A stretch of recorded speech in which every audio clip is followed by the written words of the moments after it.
హరీష్ రావు గారు, మీరు మనుషులా దున్నపోతులా కూడా అర్థం కావట్లేదు. ఎందుకంటే మీ మామ మాట్లాడితే మాత్రం నీతులు, మంది మాట్లాడితే మాత్రం బూతులా? అసలు మీ మామే కదా ఈరోజు భారతదేశంలో వీటన్నిటికీ పేటెంట్ హక్కులుందే మీ మామకు. ఎందుకంటే గత 10 ఏళ్లలో మీ మామ ఎన్ని బూతులు ఎన్ని తిట్లతోటి పంచాంగం రాసి ఉండాలి. ఇవాళ మీరు వచ్చి మాకు నీతులు చెప్తుర్రా?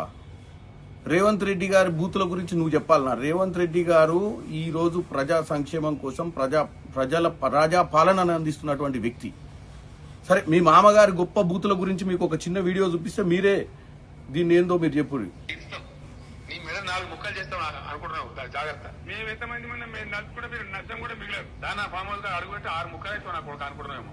ఈ గోకాసులు ఏం లేదు, నలిసి పారేస్తాం, 4 గెలిచి చీరేస్తాం. కొనవు అని చెప్పి 2వ కేంద్ర మంత్రి కావాలన్నా తెలంగాణ? తాతగాని దద్దమ్మ గడిగుళ్ళు పుట్టచోరుగాళ్ళు పనికి మాలిన సిగ్గుందా మీకు? ఇజ్జతమానం ఉందా? ఈ చిల్లరగాళ్ళు, ఈ కిరికిరిగాళ్ళు, కిరాయగాళ్ళు సిగ్గు లజ్జ ఏమని ఉంటే మేము ప్రిపేర్ అయ్యి రాలే. మరి పీకతందుకు వచ్చినాం అంటే వద్దన్న కుక్కలు కొడుకేవాడు ఏం పీకతందుకు పోతారు? అదేందో పెద్ద పీకినట్టు పడగొట్టినట్టు విశాఖాటి కుక్కలు వాడు సిగ్గుపడాలి.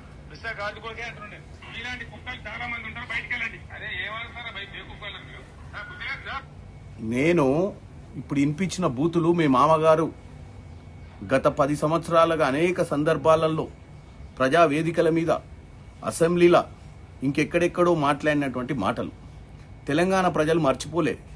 మనం వేరే వాళ్ళని అనే ముందు, వేరే వాళ్ళ గురించి మాట్లాడే ముందు మనం ఒకసారి మన ఈపు సైడ్ చూసుకోవాలి. మనం ఏం చేసినామో ఈ రాష్ట్రానికి, మేమేం పథకాలు ఇచ్చినాం, మేము ఎన్ని ఉద్యోగాలు ఇచ్చినాం నువ్వు చెప్పాల్సిన అవసరం లేదు. పదే పదే మేము చెప్తే మీరు పదే ఆ లెక్కలు తప్పుగా చూపించి మీరు గొప్పగా చెప్పాలని ప్రయత్నం చేస్తున్నారు. హరీష్ రావు గారు, ఎన్ని వేల ఉద్యోగాలు ఇచ్చినాం, 24 లక్షల మంది రైతులకు రుణమాఫీ అనేది ప్రజలకు తెలుసు. మళ్ళీ వచ్చి మీరు నయా పైసా ఇయ్యలేదు, మీ ఏడి పోదాంపా, మీ కొడంగల్ పోదాం, ఇంకెక్కడ మదిర పోదాం, ఈ పిచ్చి మాటలు ఎందుకు? రానున్న రోజులల్లా తెలంగాణ ప్రజలు మళ్ళీ తీర్పిచ్చి మనందరినీ నిలబెట్టేది వాళ్ళే. రేపు తీర్పుతోటే తెలుస్తుంది ఏ జనం ఎటు సైడ్ ఉర్రో. ఎందుకంటే ప్రతిసారి జనం వచ్చి రోడ్డు మీద నీ గొప్పతనం చెప్పారు, ఎన్నికలకే చెప్తారు హరీష్ రావు. కాబట్టి నువ్వు ఈ పిచ్చి మాటలు మానుకో.